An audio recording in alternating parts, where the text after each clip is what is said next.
K M Jahangir Alam মস্ত বড় advocate. পরিচয়পত্রে আবার লেখা রয়েছে সাবেক সেনা সদস্য। মামলা পরিচালনার কথা বলে মুলাদির বাসিন্দা এক মহিলার কাছ থেকে বিভিন্ন ধাপে নিয়েছেন ২৭,০০০ টাকা। জাহাঙ্গীর আলম ভুক্তভোগী মহিলার কোনো খোঁজখবর না নিলে ২৭,০০০ টাকা ফেরত চেয়ে বসেন তিনি। এরপরই শুরু হয় তালবাহানা। বেশ কিছুদিন জাহাঙ্গীর আলমের ফোন বন্ধ থাকলেও গতকাল এই মহিলাকে ফোন করে বলেন, কাল ১০,০০০ টাকা নিয়ে আপনি একা দেখা করবেন, মামলা পরিচালনা করে বিচার পাইয়ে দেব। আজ তার দেয়া কথার প্রেক্ষিতে কোর্ট কম্পাউন্ডে আসলে তাকে আটকে পুলিশে সোপর্দ করা হয়। আমি মোহাম্মদ আবুল কালাম। আমি একজন বাংলাদেশ মানবাধিকার কমিশনের সাথে কাজ করি। আমি মুলাদি উপজেলার সেক্রেটারি মানবাধিকারের। এই সুবাদেই যে ভিকটিম সে আমার বোন। গত ৫-৬ মাস আগে আমাকে ইনফরমেশন দিল যে ভাই এরকম একটা মামলা আমি করছি, এই অ্যাডভোকেট ও আমার ভিজিটিং কার্ড পাঠাইছে। তো পাঠানোর পর এই লোক আমাদের ধরা দেয় না, আমাদের কাছ থেকে ২৭,০০০ টাকা নিয়েছে মামলা পাইতে দেওয়ার কথা বলে।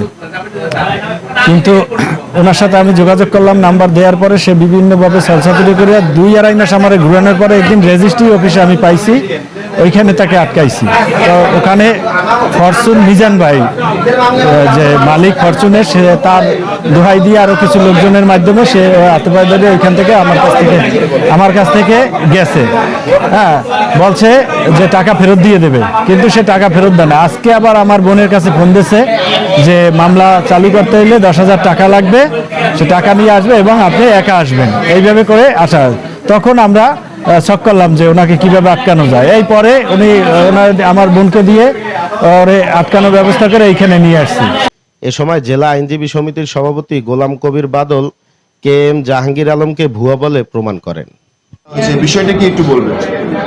আমি আধা ঘন্টা আগে আমার এক সদস্য মুস্তাফিজুর রহমান নওশাদ, বরিশাল বারের সভাপতি, আমার কাছে ফোন দিয়ে জানান যে এরকম একজন অ্যাডভোকেট পরিচয় দিয়া এখানে মামলা নিছে, সেই লোকগুলি তাদের কাছে গেছে। তারপর আমি আমার ধরতে বলছি এবং পুলিশের স্টাফ দিয়া ধরে নিয়ে আসছি।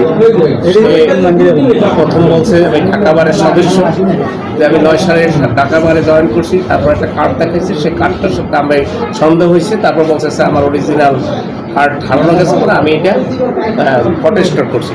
এরপর আমি চ্যালেঞ্জ করছি, ঢাকা বারের প্রেসিডেন্ট সেক্রেটারির নাম জিজ্ঞেস করছি, বলতে পারে না। এরপর আমার সন্দেহ পরে তাদের সার্চ করে তারপর পাইলাম যে আরও বিভিন্ন নামের কার্ড এবং বরিশাল বারের তার নামের কার্ড এবং সিল, এগুলি আমি যখন জব্দ করি তারপর আমি লোকজনে দিলাম যে সে স্বীকার করছে যে আমি বরিশাল বারের সদস্য না, আমি এখানে কিছু মামলা নিয়ে আসছিলাম বিভিন্ন উকিলের কাছে, তাদের কাছে যোগাযোগ করছি। সেই উকিল সাহেবেরা বলছে যে না, আমরা তাদের চিনি না। এই আমার কাছে যে আজকেরই তার মাধ্যমে, ইতিপূর্বে আমি আর এটার কোনো ইনফরমেশন পাই না।